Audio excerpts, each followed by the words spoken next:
قال رسول الله صلى الله عليه وسلم নবী করিম সাল্লাল্লাহু আলাইহি ওয়াসাল্লাম বলেন আসওয়াউন নাস সারিকাতাল্লাযী ইয়াসরিকু মিন সালাতিহি বিশ্ব নবী মুহাম্মদ সাল্লাল্লাহু আলাইহি ওয়াসাল্লাম বলেন মানুষের ভিতরে সবচেয়ে বড় চোর সেই ব্যক্তি যে তার নামাজে চুরি করে। এই কথা শুনে সাহাবারা অবাক হয়ে গেলেন, সাহাবারা হতভম্ব হয়ে গেলেন। তারা প্রশ্ন করলেন, ক্বালু ইয়া রাসূলুল্লাহ, হে আল্লাহর রাসূল, ওয়া কাইফা ইয়াসরিকু মিন সালাতিহি, হে নবী আবার নামাজে কেমন করে চুরি করে?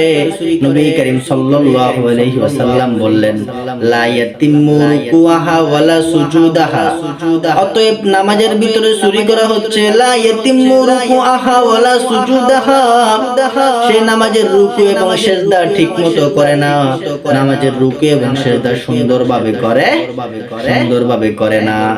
এইজন্য রাসূল করিম সাল্লাল্লাহু আলাইহি ওয়াসাল্লাম বললেন, সবচাইতে বড় চোর সেই ব্যক্তি যে তার নামাজে চুরি করে। নামাজের ভিতরে চুরি করা যাবে না, নামাজের ভিতরে তাড়াহুড়ো করা যাবে না, নামাজের ভিতরে রুকুটা দিতে হবে সুন্দর করে, নামাজের ভিতরে সিজদাটা দিতে হবে সুন্দর করে সিজদা দিতে হবে, সুন্দর করে রুকু দিতে হবে, যেমন করে দিয়েছেন আমার নবী সাল্লাল্লাহু আলাইহি ওয়াসাল্লাম।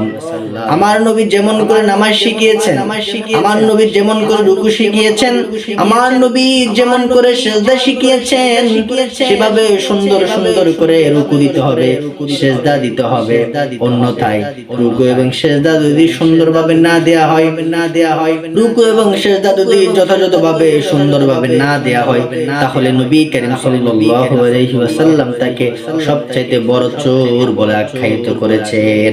আমরা নামাজ পড়বো আল্লাহর জন্য, সুন্দরভাবে পড়বো। নামাজে চুরি করব না, সুন্দরভাবে পড়ে আল্লাহকে রাজি করব, খুশি করব, আল্লাহর কাছে আল্লাহর রহমত কামনা করব, তবেই আমাদের জীবন সফল হয়ে যাবে।